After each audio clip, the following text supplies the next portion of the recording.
na ba Qatarien et si kawapi masolo ezali kosalema entre le gouvernement congolais et les terroristes du M23 Moutou alongwa na mboka ya Qatarité sans la signature de l'accord. Les passeports confisqués. Les Qatariens ont les passeports nyonso. Il y a la carte M23. Pour que la paix a changé de côté. Zambé Azalaga Congolais. Tokoe Bawa. Le général Tchouéoué, l'ancien chef d'état-major, est en train de pleurnicher comme un enfant. Il a avoué. Mais il y a quelqu'un qui a été. Dans le temps où il a été nommé, élevé, officier supérieur, dans ma grade, comme si il généraux, général d'armée, patati, baboé. Batu balobela mambo communauté. Mais tant que vous interpellez la communauté, bazokanga kaka communauté moko, bato province moko, ils allaient participer mawa. Donc on analyser en émission à Lilo. Qu'est-ce qui se passe dans le nord, dans Sud Kivu? Les Ouazalendo, tout feu, tout flamme. Ouazalendo, kuna na Boabo, na Showa, na territoire ya Masisi, frappe chirurgicale ya Ouazalendo, na méthode ya ba Vietnamien.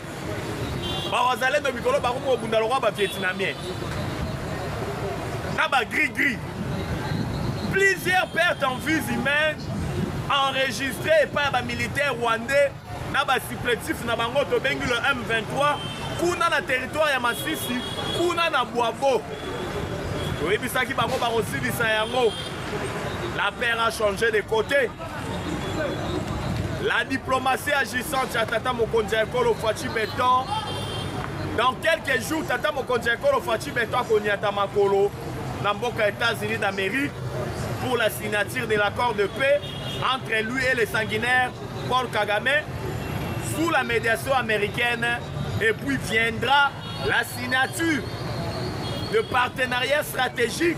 Il y a vente de minéraux stratégiques dans Nicolas Alikoya. Sans plus tarder, c'est votre humble serviteur Nakombo Jonas Ngandou, surnommé Charles Onana. Toujours dans la chaîne Abisso ya Bomesano. Dorobakapo na Bolimo Congo, le Congo c'est le pays de nos aïeux. Le Congo c'est notre dénominateur commun. Tobotama ba Congolais, Tokokufa ba Congolais. Bonjour, bonsoir. Cela dépend de l'heure à laquelle vous allez pour l'émission. Nous sommes pour la Lelo. Oyo Tokolobe la Makambo Ebele. Bon ambo Canabiso. Doha. Tobengi, ville ya Doha 3 fois et Sikawapi. Masolo ezali koleka entre le gouvernement congolais et les terroristes du M23. Le président américain Donald Trump a donné les injonctions à Pessi Mitindo, Naba Qatarien, à l'Obinin. Ata mutu moko te, abima na Qatar. Délégation et gouvernement, mutu abima te.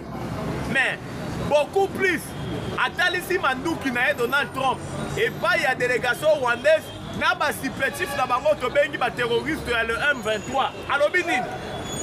À l'Obi, à ceux qui n'ont pas Qatarien, Babotola, délégation rwandaise, n'a pas supplétif à l'M23, Babotola bango ba passeport.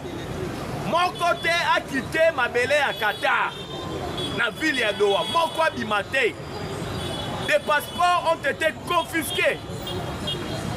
Mais, pendant la carte M23, Baléli Balobi, Bakomi pour imposer bango. Na ma classe, il va signer accord et pas un américain. Et la première fois que les Américains vont faire le lot. Les Américains vont faire le lot. Jurisprudence ses alliés. Entre les deux présidents israéliens et égyptiens, Namboka Moko Oyoyo, les Américains vont mener médiation. Dans l'Égypte et Israël, il fallait qu'on ait un accord de paix. Les Américains vont s'imposer car l'histoire se renseigne. L'histoire nous renseigne que les Américains vont s'imposer car. ya koboya les deux chefs de l'État et si ko ba se randaki ko ba tia mokolo to na accord de paix bilinga bilinge yaka ba meka ba lobi muta robima te. Allez-y comprendre. Dans super puissance ya yambo ba américain ba pekisi des chefs de l'État ba bima mboka wana mboka o ba kendaki pona lisolo ya pété avant ba signer ba accord. Et puis tout le monde a lolenge kani ba signer un accord. Les deux présidents là à son temps. Il en est de même aussi, les Américains, les États-Unis d'Amérique, ma pécible injonction, à lobby, accord de paix, il faut signaler. Avant de faire la semaine, pour na Qatar, entre le gouvernement et les terroristes du M23. Il y a un moment où Kobanga a échangé et Sika, la paire a changé de côté pour. Olo na olo eza na tangu na yango toza na ngonga ya kolseka toza na ngonga ya kolia ngonga ya kolela pe ezalaka oloko na oloko eza na ngonga na yango preuve aneke mokili oyo nzambe asalela biso toza na mutu toza pe na moi cela prouve à suffisance que oloko tout eza na ngonga na yango. Dans temps de guerre c'est fini, plus de 10 millions de morts c'est fini, plus de 500 000 femmes violées c'est fini. Plus de 110 000 hectares dévastés, ça suffit. Yango bomoni le président américain Donald Trump auti koyamba ba mikonzi ya OTAN ezali nini? Organisation d'Atlantique du Nord. OTAN ezali manani lisanga oyoyo ya ba super puissance oyo ezali kobunda na Russie. Na makambo ezali koleka kuna na Ukraine. OTAN, Organisation d'Atlantique du Nord. Le président américain, le républicain Donald Trump, Tango Ayambi Bakambia OTAN, pour la Maison Blanche, Ayebisi Bango Boy. Mais, bino OTAN, Bozali force ya makasi na mokili. OTAN est botami après la Deuxième Guerre mondiale. Mais OTAN, Botikala jamais qu'on règle le problème ya Congo na Rwanda. Oyo esali 3 décennies, 30 ans. Les Congolais va couper 7 millions. Wana maloba Donald Trump. Ba violer, basi na bango na façon moko boza na idée. Rwanda zolongwa ba Rwanda bazolongwa na Rwanda na ba machette bazoa ko kata ba Congolais. Bino ota bosala ono côté pona ko silisa bitumba ya Congo na Rwanda. Oyo esali 30 ans.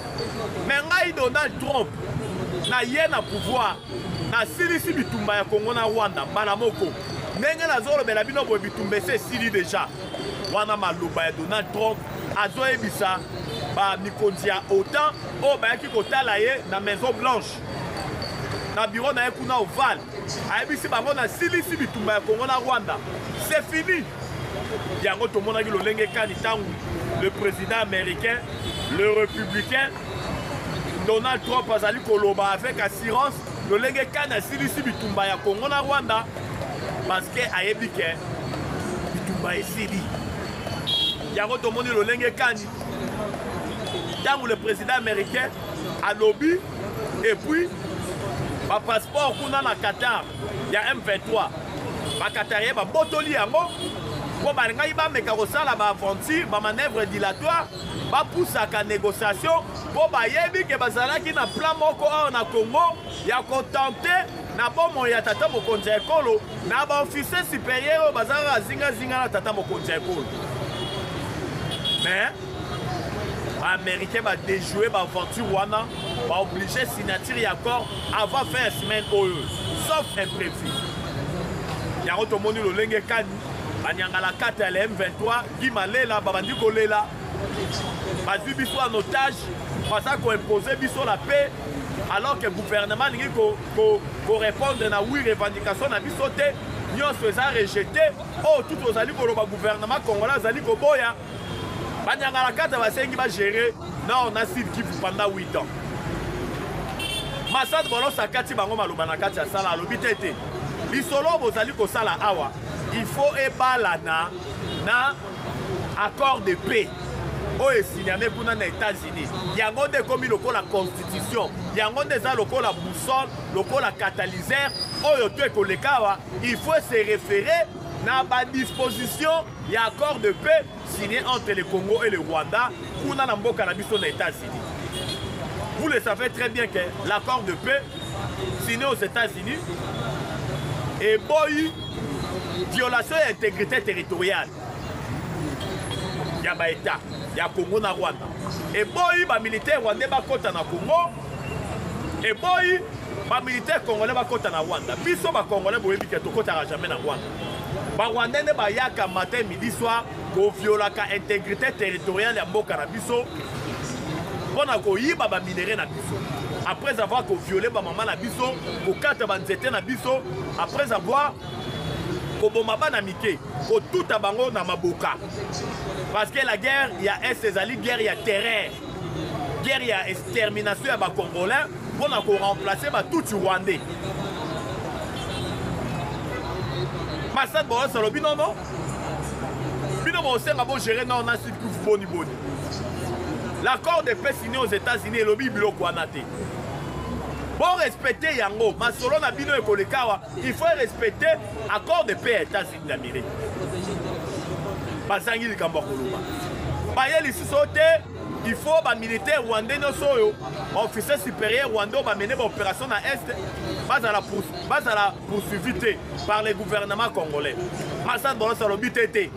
Waneza affaire ya Congo nda kozwa ba disposition ko bato ba kufi na est basé belé baza ba koba ité. Il faut justice ça la musala na yango. Manyanga la 4e veto ba suki suwala te ba lobi oh non. Tshisekedi il faut respecter constitution asala kaka des mandats à kende. Massad Boros alobi la souveraineté d'un pays appartient au peuple. Peuple congolais ndeko décider que Tshisekedi a respecté la constitution, oui ou non? Ou bien qu'il y a un référendum. Bazangi likambo koloba. Oyo nyonso bayaki nango lokola ba nouvelle revendication oyo ba Rwandais ba kotisaki bango na munoko parce que boyebi ete l'accord de paix signé aux États-Unis d'Amérique entre le Congo et le Rwanda. Rwanda zana azaki na ba marge de manœuvre te.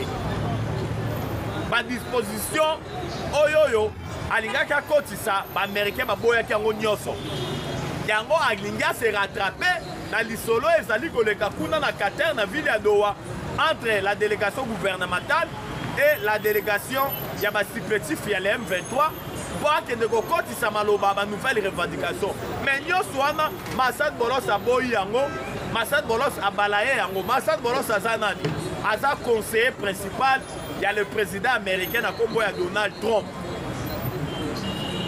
Balaye tout. Yango tomoni lolenge kani. Bakomi kolela. Kuna na Qatar. Bayebi ke ça na bango eza déjà scellé. Nyon surtout eza déjà scellé, c'est fini pour eux. Pour ne pas s'éterniser, na masole ezali koleka na Qatar. Oyoyo. Ba Congolais toza ba longi na nyonso. Tokeina nous na likambo oyoyo. Il y a général Chiwewe. Qui est ancien chef d'état-major. Oyo ba service intelligence et otaki ko interpeller ti lelo bazali koyoka ye. Ezali passe pe mawa. Toyoki batu misu bazali koloba wa. Pourquoi seulement bazali ko kanga ba officier supérieur ya province moko. Ya communauté moko. Maintenant tout ni bato ala bazali koloba biloko wana.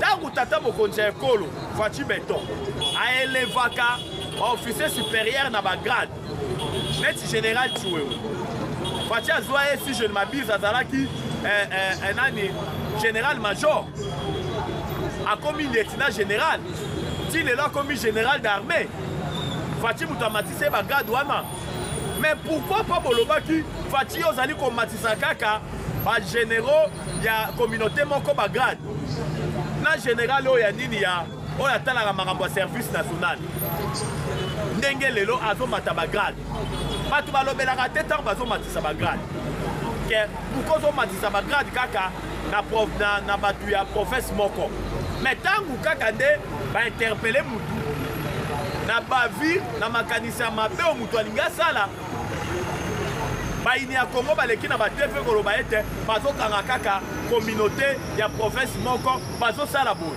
bapropos toujours tribaux bapropos toujours excitant à la xénophobie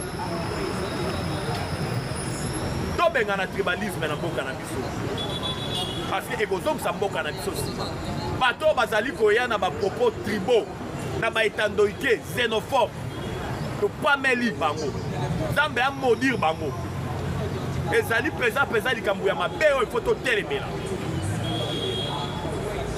yango le général Chiwewe d'après les informations de notre possession il a avoué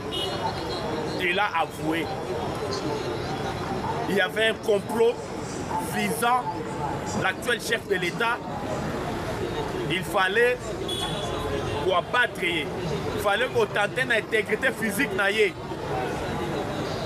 Plan de fallait que ça le 8 au 9 chier pour que Tata Mokonzeko le Fachi Béton à que des États-Unis. C'était un plat qui était conçu par les Rwandais. Commandant suprême Bango Tobengi, les sanguinaires Paul Kagame. Un plat conçu en connivence avec Hippolyte Kanambe, alias Joseph Kabila, il a assassiné Tata Mokonzeko. Mais ils ont échoué lamentablement pour Zambé dans le Congolais. J'ai dit ça haut et fort, Dieu est Congolais. Parce que Congo na biso soki Zambé te, toyebi ndenge ni te mboka na biso ngai ezala. Zambé na biso azala Congolais yango, Zambé azali ko épargner biso na mabe nyonso tout ezoya po déstabiliser mboka na biso. Yango tomoni lolenge kani. Tata Mokonzi ekolo. Fachi Béton. Bible lobby, toute autorité vient d'aider. Au continent où tu n'es pas encore, aux Zambéda le bas qui aime dans diriger Congo. Yango Zamba Zali pour épargner dans ma vie. Le général Chiwewe, toujours incarcéré dans ma service d'intelligence, il est toujours sous audition. Bazali Koyo Kaye, a commis quoi avoué, ma vérité Zali Kobima, Nicolas Zali Koya, Tokoyo Kaya Somo. Tokoyo Kaya Somo. Pour ne pas s'éterniser dans le dossier général Chiwewe, Oyo, ma service intelligence, c'est Zali Kosala Moussala. Toqué directement dans le nord, dans le sud. Ni des alliés dans le nord, dans le sud. Dans le nord, qui vous précisément le territoire, il y a Massissi. Dans Luabo, dans Showa, Oyo, Banamboka, Bawazalendo, Bamatisi, puissance des faits. Les Wazalendo, tout feu, tout flamme. Couvert par l'article 63 de la Constitution, où il oblige tous les Congolais à les droits et les devoirs sacrés de défendre les pays en cas d'une menace ou d'une agression extérieure. Les Wazalendo, tout feu, tout flamme, au four et au moulin. Na Masisi kuna, na Boabo, na Showa, ba Wazalendo, ba bimisi ba Rwandais, mutoki ya mubesu. Mangweri oyo batuti bakimi bayaki basala question kuna na show na Boabo pona ko attaquer ba position ya avancée ya bana mboka ba wazashu mais ba betami en désordre. Plusieurs pertes infligées na armée rwandaise. Ba wazalendo babundina bango lokola ba vietnamien. Oui, le système a vietnamien, les Congolais de père et de mère. Le système a adopté adopté Mikolo. Il y a Kotia Mitambu, Koti Moramabulu, Kotia Makonga, Koyo Nyati Boyo Koti. Koya et Belé, Bozo Bomameza Chou, Bazoya Kana Bagri. Mais moi, je me disais que Bazoya et Belé na Bagri, Bozo Beta Massas, Baochaka Mai, Baolobaka Mai, Bazo progresser, Mai. Namba okuta na fara na yo sangwa mawa soko za mayele lokola batuti bazalaka na mangu moko ba militaire tuti vous n'aurez même pas l'idée. Plusieurs pertes infligées na armée rwandaise na Boabo kuna na territoire ya Masisi et pas ba wazashu ba wazalendo ba patriote bana mboka oh bakufaki en désordre côté ba militaire rwandais bazongisi molimo na bango epai ya satana na lifelo ya désordre oyo bakokaki bazwaki te ya kokima mbangweri ya désordre mbangweri vous n'aurez même pas l'idée toyebisaki bango bakosilisa yango nzambe na biso azalaka congolais. Donc cela veut dire que ça soit na sud, na nord Kivu, la situation elle est sous contrôle des Wazachou, les Wazalendo, bana mboka ba patriote. Tomona ki lolenge kani na Uvira kuna, banyangala kata ya armée rwandaise, bayaki, batala lolenge kani ya koatake Uvira, kote kuna bakoki kutute. Parce que lolenge kani, va de ça ko se déployer. Na ba instructeur na biso ya sika oyo tobengi na Congo ya ba Black Water oyo ezali kokamba mepa ya Eric Prince Black Water mai ya moindo baaméricain oyo bafandi kuna il y a plus moyen de bouger. La paix a changé de côté et c'est vraiment aussi du Sahel. Bref, en grosso modo, non, Sud Kivu, la situation elle est sous contrôle des Wazachou parce que notre armée Aza vigilant, malgré ma provocation à M23, Azali qu'on réponde, Azali qu'on travaille toujours dans la défensive. Parce qu'il y a des pourparlers de Doha. L'accord de paix venait d'être signé entre le Congo et le Rwanda. Notre armée est en train d'observer les cessez-le-feu, mais tout en étant vigilant. Pour éviter, pour faire face à ma provocation, il y a la carte à M23. Par RDF pour ne pas s'éterniser na nord na sud Kivu eza sous contrôle ya bawazachou ya bawazalendo. La diplomatie agissante ya tata mokonzi ekolo kwa Chibeton tokomi na niveau nini. La diplomatie agissante, le gouvernement d'union nationale, quand est-ce que vous allez au rendez-vous? C'est pour bientôt. Oh, donc c'est dans la tata mokonzi ekolo bato bazala kata gouvernement d'union nationale po bakobenga baba ministre bazala na passion ya Congo bazala na ADN patriotique bamonaka Congo ke bapoche na bango bamonaka d'abord Congo bomonaki lolenge kani mikolo eleki ferme ya Hippolyte Kanambe alias Joseph Kabila na Lubumbashi kuna ezalaki assiégé par des gardes républicaines.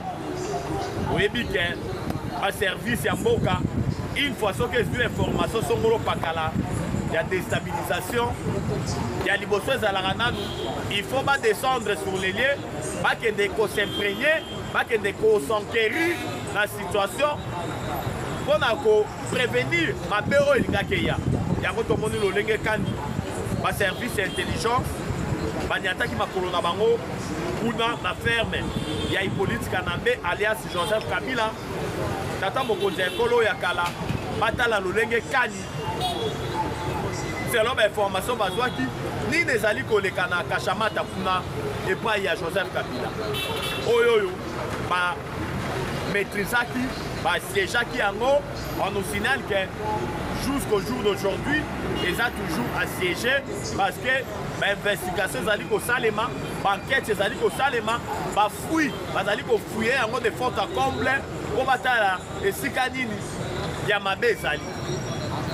Oyebi ke mboka na biso ezali kotraverse basituation moko difficile surtout na ma ezali koleka na este ya mboka na biso oyoyo ezali kosala ete par regard ya mikonzi ezala tourner toujours na makambo ezali koleka na este na masolo ezali kosalema kuna na Doha kuna na Qatar au lieu basokipe na makambo misusu bakomi kotala yango parce que ezo nécessité regard na bango ezo nécessité pesa regard na bango yango tomoni lolenge kani le chef de l'État il est au four et au moulin pour mettre un terme na bitumba oyo ekomisi bakongomani ya de cela 30 ans. Oyebi ete Fachi oya na ye na pouvoir mingi échanger na mboka na biso mingi échanger. Oyebi lolenge kani ba Rwandais bazwaki mboka na biso na règne ya Joseph Kabila. Congo elimwaki. Congo ezala esu koexiste te dans les concerts des nations parce que baplaçaki un chef de l'état faible oyo azalaki na nationalité douteuse po adirige Congo, ayaki kokokisa mission na ye ya kolibwisa Congo dans les concerts des nations. Mobutu Sese Seko Kukuwendu Wazabanga, chassé par les Rwandais, masqué par AFDEL. AFDEL, c'était quelque chose qui créé par les Rwandais. Oyoyo. Après avoir les Rwandais créé AFDEL, Batiengandu Kisasina Musée Laurent Désiré Kabila. Objectif Nabango va envahir Congo. Après avoir Kobengana Mobutu, va s'initier Bango avant d'envahir Congo, les accords de l'Émirat, signés par AFDEL, le Rwanda, le Burundi et l'Ouganda. Et une fois envahir Congo, va renverser le pouvoir, il y a Maréchal Mobutu, c'est ce que Wazabanga. Il fallait qu'il maintenant AFDEL et Pesa Bango 300 km. Dans la frontière de Bango, Tina Congo. Dans les années 1995, comme on a dit le Lengue Kani, quand Mobutu a été chassé par les Rwandais, il y a un musée Laurent Désiré Kabila. Le musée a pris le pouvoir. Comme on a dit le Lengue Kani, les Rwandais ont exhibé les accords de l'Émirat. Pesabiso, 300 km de Kanaki. Le musée Laurent Désiré Kabila a dit NON. Ne jamais trahir les Congo. Ah, ne jamais trahir les Congo. Comme on a dit le Lengue Kani, le musée a été abattu dans sa propre maison à Palais des Marbres. Parce que Aboya qui faut respecter les accords de l'Émirat. Oh, Rwandais, Ougandais, Burundi, c'est ça qui est en Rwanda. Il fallait maintenant que Tiamo Konjamboko Azalaki faible. Oh, Azalaki à la merci à Rwandais. Ils ont choisi Hippolyte Kanambe alias Joseph Kabila. Un chef de l'État faible avec une nationalité douteuse. Kabila, 18 ans, notre pays était enterré. Le Congo n'avait plus sa place dans les concerts des nations. Kabila a dirigé pendant 18 ans en embargo déguisé dans le régime à notification. L'armée ne pouvait pas se procurer des armes des dernières générations. C'était une démarche bureaucratique pour se procurer des armes. Kabila Fanda n'a pas pendant 18 ans. Avec un budget, il y avait 4 milliards, y compris les appuis budgétaires. Bref, notre pays était enterré. Kabila est parti, moi, dans la cahier, Fati Béton. Le Congo a repris sa place dans les concerts des nations. Gratuité enseignement de base, en respectant l'article 43, dernier alinéa de la Constitution, qui prône la gratuité de l'enseignement de base. Amon a tombé dans la poule de la mort. Tous les cardinaux ont construit les universités. À cause il y a un pourcentage au bazar de Lengue Kani, mais quand la basango bande na biso ba futara cher, basango tout bazar na pourcentage. Mais tant mon bon voyez, à tomber dans la poule de la mort, il y a gratuité enseignement. Il faut respecter dans l'article 43, dernier alinéa de la Constitution. Moyen bon un pourcentage aux cardinaux sont bénéficiaires, aux salaires de la université, le col a été à la université, à la solo. Quand l'école a foot, ça va dans la mission qui est là si cher. Les cardinaux sont un pourcentage par école. Il y a un permettre à l'université. Et Tchawa Tonga, Maloula Tonga, Mosengo Tonga Université, un bon moyen pour la gratuité de l'enseignement de base. Pour la Fati Béton. Il y a un moment où on a une haine viscérale parce que les bateaux, les sultanes, les ferristes, ce sont des hommes d'affaires. L'État peut s'arranger mon solo. Fati Béton, c'est un qui n'a eu chef et qui est audité. Mon solo, l'État peut s'arranger. C'est qu'on a SSC pour le fonctionnement, il y a un misala na babo. Ma coûte gabégie financière, des détournements ou détournements. Rapport à Ichef Ezali, la présidence. Ce sont des mafieux, des hommes d'affaires. Oh, bazali ko rouler pour les impérialistes pour balkaniser notre pays. Yango kana minoko na bango, munoko ya chole, munoko ya mbongo, ezalaka toujours mo balkanisation. Balkanisation, balkanisation. La loi d'attraction obéit toujours à nos pensées. Oyo bango bakanisaka, ne oyo bango posala bango ezalaka esalema. Mais ko salema te po nzambe na biso azalaka congolais. Yango tomoni lolenge kani. Amonga tomba la poule de la mort, haine viscérale. Moi, dans la Fati Betoye, notre pays de Congo est debout. La guerre de l'Est est comme une souka parce que 30 ans de guerre, ça suffit. Donc, Koufi Mingi, Toleli Mingi, développement des Sikoyo, et Koya après Bitumba. Et Koya après Bitumba. Il y a Kolobeza qui est belé. Mais boyebi ete ma chaîne na biso ezali likambo ya ngonga ngonge ngonga numéro na biso ezali plus 243 89 77 525 44 89 77 525 44 ba Congolais de père et de mère ni nesi la raté bitumbo to kufi mingi ba mama baleli mingi ba Rwanda bakati biso pe ba nzete mingi toyebisaki bango chikicha chikicha cha cha bitumba esili j'ai dit